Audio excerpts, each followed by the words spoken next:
ప్రపంచవ్యాప్తంగా మనం చాలా వైరస్ల పేర్లు విన్నాం. Zika virus, Nipah virus, bird flu, swine flu, ఇట్లా చాలా విషయాలు విన్నాం. కానీ అవి మన దాకా వస్తాయా అని చెప్పి 2020 దాకా అనుకున్నాం. ఒక్కసారి కరోనా వైరస్ రాగానే ప్రపంచం మొత్తం ఉలిక్కిపడింది. ఇప్పుడు వైరస్ అనగానే చాలా మందికి ఒక కొత్త భయం. ఈ వైరస్ సంబంధించి కాంపిటేటివ్ ఎగ్జామ్స్లో కూడా చాలా క్వశ్చన్స్ వస్తాయి. యూపీఎస్సీలో కూడా వచ్చినాయి అన్నమాట. అయితే H5N1 ఏవియన్ ఇన్ఫ్లుయెన్జా టైప్. ఇది ఏవియన్ ఇన్ఫ్లుయెన్జా అంటే ఏవియన్స్ బర్డ్స్కి వచ్చే ఇన్ఫ్లుయెన్జాలో ఒక సబ్ వెరైటీ H5N1. ఇది హైలీ ప్యాథోజెనిక్, అంటే తీవ్రంగా ఈ వైరస్ అనేది తీవ్రంగా అంటుకుంటూ ఉంటుంది అనమాట. అండ్ కంటేజియస్ అనమాట. చాలా వ్యాధిగ్రస్తం, అంటుకోవడం. దీనిలో మార్టాలిటీ రేట్ చాలా ఎక్కువ. ఇది కనుక ఒకసారి సోకితే చనిపోవడం చాలా ఎక్కువ.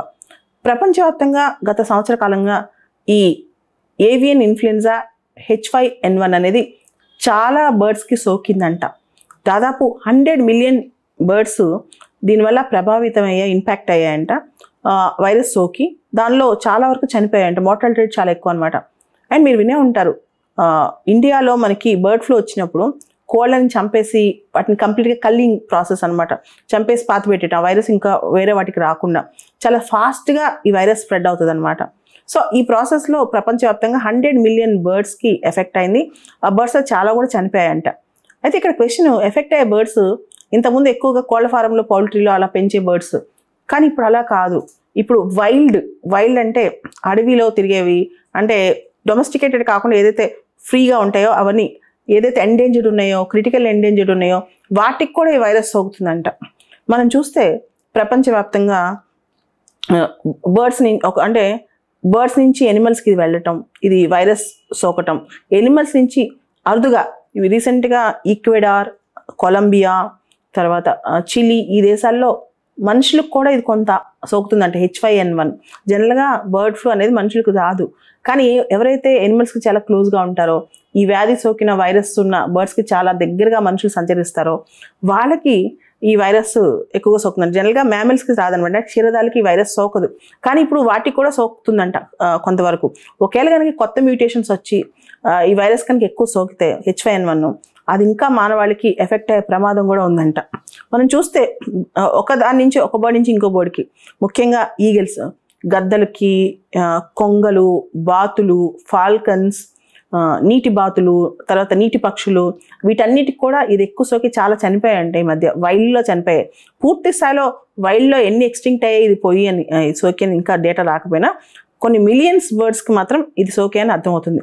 దాంతోపాటు మనం చూస్తే సీ లయన్స్, మనము కేవలం పెరు దేశంలోనే ఈ 4 నెలల్లో 2023 సంవత్సరం స్టార్ట్ అయిన దగ్గర నుంచి 3000 సీ లయన్స్ చనిపోయాయంట ఈ వైరస్ H5N1 వైరస్ రావటం వల్ల.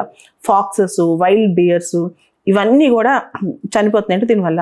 సో దీనికి సంబంధించి WHO మాత్రం ఒక మాట చెప్పింది, హ్యూమన్స్కి ఈ వైరస్ సోకే ప్రమాదం చాలా తక్కువ ఉంది, కానీ మనుషులు కూడా అప్రమత్తంగా ఉంటే మంచిది అని చెప్పి. సో ఎంత తక్కువైనా సరే కొత్త మ్యూటేషన్స్ వస్తే మాత్రం ఇబ్బంది పడే ప్రమాదం అనేది కనిపిస్తూ ఉంటుంది అనమాట. ఎవరైతే ఎక్కువగా పౌల్ట్రీకి ఎక్స్పోజ్ అయ్యారో, ఎవరైతే పౌల్ట్రీకి చాలా దగ్గరగా ఉన్నారో వాళ్ళు ఎక్కువగా దీనివల్ల ఇది అవుతున్నారంట. అసలు ఈ వైరస్ ఎందుకు సోకుతుంది? అన్ని బర్డ్స్కి ఒకేలాగా సోకిద్ది అంటే అది కాదు. ఆ బర్డ్స్ ఎంత ఎక్స్పోజ్ అయ్యాయి ఈ వైరస్కి దగ్గరలో, అదేవిధంగా ఆ బర్డ్స్ యొక్క జాగ్రఫికల్ లొకేషన్ ఏంటి, దాని మైగ్రేటరీ ప్యాటర్న్స్, అంటే ఏ ప్రదేశం నుంచి వచ్చాయి, ఎవరిని, అంటే ఫర్ ఎగ్జాంపుల్ సీ బర్డ్స్ ఉన్నాయనుకోండి, మామూలు ఏవియన్స్ నుంచి సీ బర్డ్స్కి వెళ్తాయి, సీ బర్డ్స్ నుంచి సీలో ఉన్న ఇతర జీవులకు వెళ్తాయి అనమాట. అట్లా కనెక్ట్ అవుతుంది. మైగ్రేటరీ ప్యాటర్న్స్ ఏంటి, ఏ ప్రాంతం నుంచి ఏ ప్రాంతానికి వస్తున్నాయి, వాటికి ఎక్స్పోజర్ ఎలా ఉంది, వాటి యొక్క జాగ్రఫికల్ లొకేషన్ ఏంటి, వీటన్నిటి ఆధారంగా వైరస్ ప్రభావం చేస్తుంది. వైరస్ ఎంత ఇంటెన్సిటీతో ప్రభావం చేస్తుందని కూడా ఇక్కడ మనకు అర్థమవుతుంది అనమాట. సో మనం జనరల్గా ఇప్పుడు కనుక ఈ H5N1ని కంట్రోల్ చేయలేకపోతే ఇంకా ఎక్కువగా 30 మ్యామల్స్ కూడా ఎక్కువగా స్ప్రెడ్ అయ్యే అవకాశం కూడా కనిపిస్తుందని చెప్పి ఇంటర్నేషనల్గా ఎక్స్పర్ట్స్ చెప్తున్నారు. ఇక్కడ మనం తెలుసుకోవాల్సింది వైరసెస్, ఇన్ఫ్లుయెన్జా టైప్స్ తెలుసుకోవాలి. అదేవిధంగా ఏ వైరసెస్ ఎక్కువగా హ్యూమన్స్కి ఎఫెక్ట్ అవుతాయో చూసుకోవాలి. ఇన్ఫ్లుయెన్జాలో 4 టైప్స్ గుర్తుపెట్టుకోవాలి. Type A, B, C, D. Influenza A ఎక్కువగా ఎనిమల్స్కి, బర్డ్స్కి ఇన్ఫెక్ట్ అవుతుంది అనమాట. ఇన్ఫ్లుయెన్జా B ఎక్కువగా హ్యూమన్స్కే ఇది అవుతుంది, దాన్ని హ్యూమన్స్ని ఎక్కువ ఇన్ఫెక్ట్ చేస్తుంది. Influenza C humans, pigs. తర్వాత ఇన్ఫ్లుయెన్జా D క్యాటిల్ని ఇన్ఫెక్ట్ చేస్తుంది అనమాట. ఈ 4 రకాలు గుర్తుపెట్టుకోవాలి. టైప్ ఇన్ఫ్లుయెన్జా టైప్ ఏమో ఎక్కువగా ఎనిమల్స్, బర్డ్స్. టైప్ బి ఎక్కువగా humans. Type C humans, pigs. Type D infect the cattle అనమాట. అదేవిధంగా ఇన్ఫ్లుయెన్జా ఏలో మనం చూసే సబ్ టైప్స్ ఏవై సబ్ టైప్స్ ఉన్నాయో ఒకసారి చూస్తే ఏవియన్స్ అంటే బర్డ్స్కి వచ్చే ఇన్ఫ్లుయెన్స్లో బర్డ్స్కి వచ్చే ఈ వైరసెస్లో ఎక్కువగా హ్యూమన్స్ని ఎఫెక్ట్ చేసేది ఏంటంటే H5N1, H7N3, H7N7, H7N9, H9N2, H10N8. అలానే పిగ్స్కి వచ్చే వైరసెస్లో హ్యూమన్స్ని ఏవి ఇన్ఫెక్ట్ చేయగలవు అంటే H1N1, H1N2, H3N2. And most కామన్గా హ్యూమన్స్ ఇన్ఫెక్ట్ చేసే ఏంటంటే జనరల్గా మనుషులకు వచ్చే ఇన్ఫ్లుయెన్జాలో కామన్ ఇన్ఫ్లుయెన్జాస్ H1N1, H3N2 అనమాట. ఇక్కడ ఇంకొక విషయం కూడా మనం దృష్టిలో పెట్టుకోవాలి. హెచ్ అంటే హిమాగ్లూటినిన్, ఎన్ అంటే న్యూరామినిడేజ్. ఈ 2 పదాలు కూడా గుర్తుపెట్టుకోవాలి. హిమాగ్లూటినిన్, న్యూరామినిడేజ్ అనమాట. ఈ 2 గుర్తుపెట్టుకుంటే మనకి సరిపోతుంది.